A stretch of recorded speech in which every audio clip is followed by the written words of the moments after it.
It's the 2 measures. Yeah, those are the 2 measures. Yeah. And it repeats, does it not? Yeah. Right? So you can work on it 2 measures at a time. Don't think of it as such a long thing. And I think in terms of reading, rhythm-wise, this is the only part I can see part that I can help you with today. We tried this A major chord in the B section last time. Try to get more flexibility in that as you're rolling the chord. So I'll listen to your B section hands together very slowly next week. Okay. I know you were working on the memory of Prelude, but I was wondering how that's going. It's good. I just get and like I pretty much know the first page because like at the beginning when we were learning it, since we did it so much, So many times, yeah.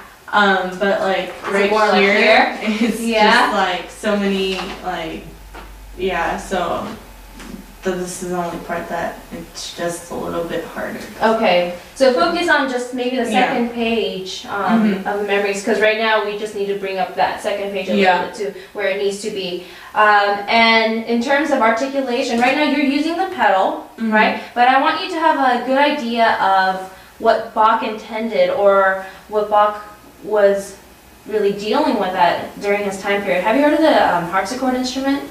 Yeah. Chance? Have you heard it also? Oh, I haven't heard it. You heard of it? Yeah, I've heard of it. So I want to just play the harpsichord sound and try to think of some adjectives to what you hear. My sound is loud enough.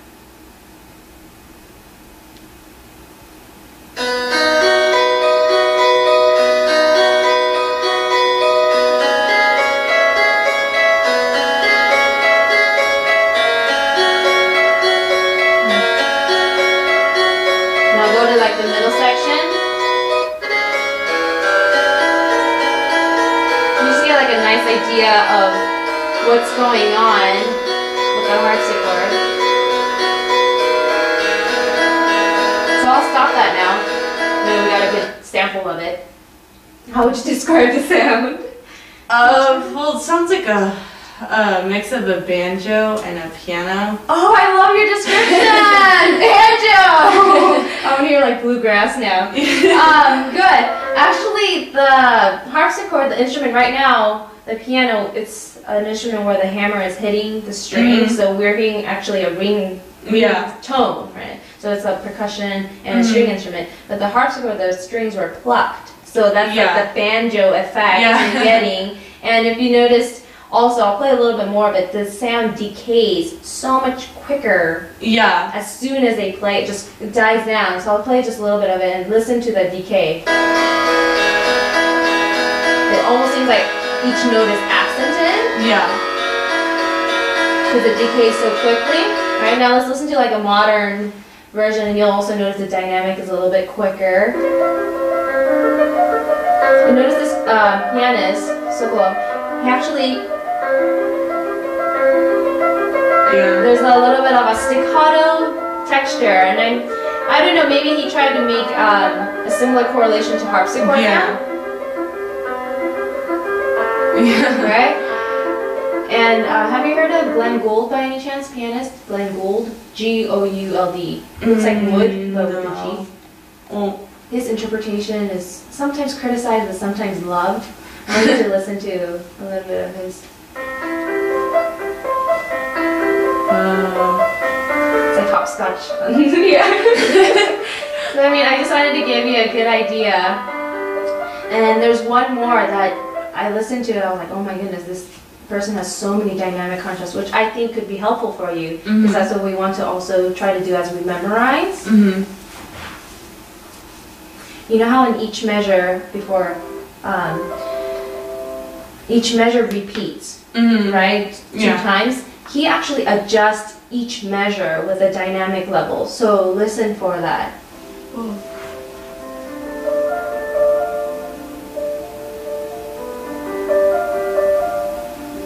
It's like an echo. And he does that all the way through. It's effective. And I think, I mean, he was a winner of a competition, and I found this video. It needs to be done so well in order for you to have that kind of effect.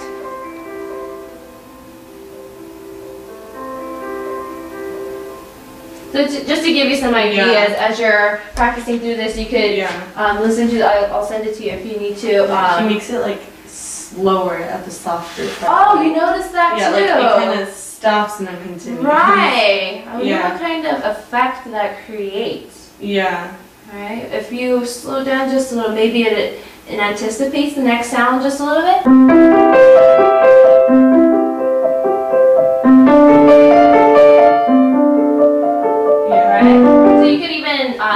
Try that and work with the pedal, and you can even try.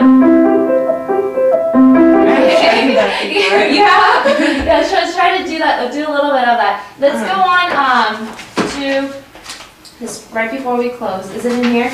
Right back.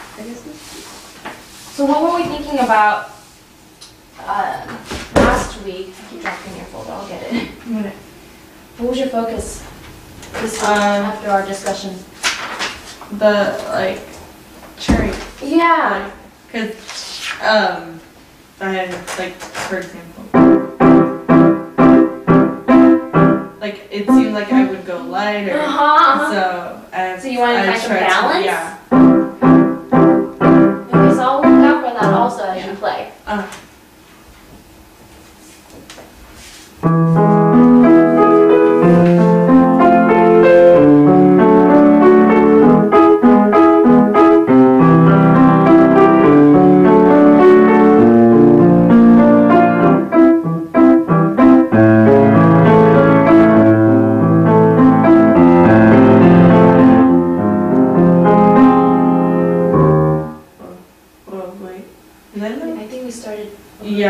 Yeah. So let's start again from the beginning. So higher position. Start from the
Is there some way where you can stay on top of the keys? So that way, because if you're coming from a little distance, there's more, room for air, you know what I mean? So if you could just keep your fingers right on top of the keys and play, almost as if you're holding down the keys, but it won't matter because you have a pedal down anyway. I think that's what I would do, kind of get a grasp of what I am playing, just because it's so loud.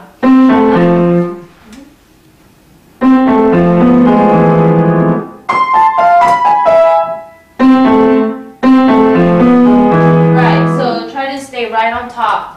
On top of keys. Fingers. You'd be like, what on top of keys? Can you try,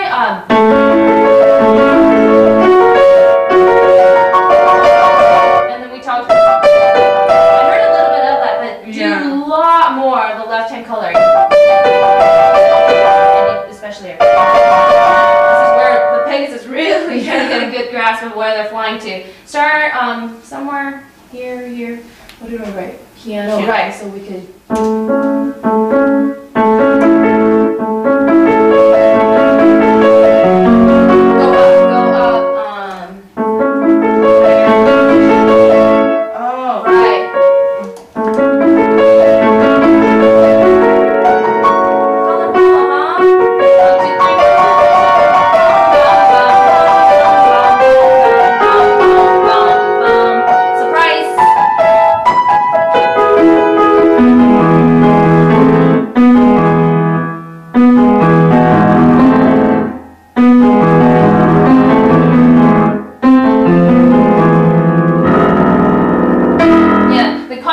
So much better. It was so much more continuous and moving forward, and that's what you need to practice for the rest of the piece. Because right now you are in section, it sounds really, really good, but now it's really sewing in all these parts and threading it together, right?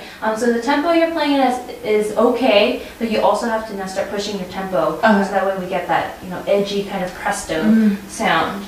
Do you have any questions that you want me to look at or consider? Actually, wait, there is. Think about it, think about it. Whenever I go like,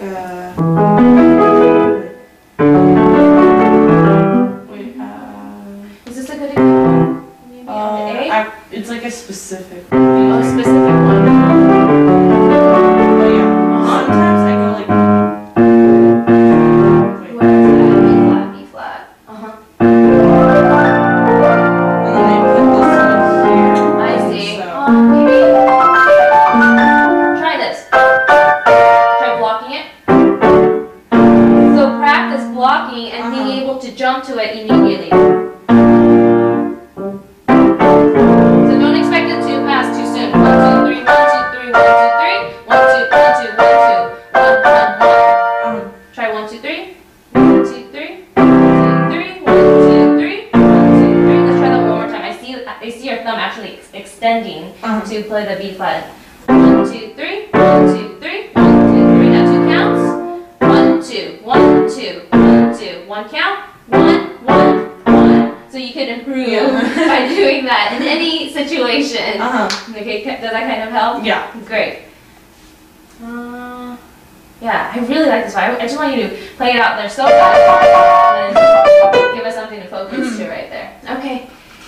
And I'll give you the first lesson to do. And this is, use your judgment. If it just seems so redundant, I think you're smart to, you know, make your own judgment. This is pretty important. If it just seems really redundant, then, you know, don't do it and then just let me know. Because I know you have all of this knowledge. It's just for review from the other chapters or other levels. And I'll send the links to you. Oh, there's so many, but there's a lot of amateur ones too, you know? Yeah. So I have to be really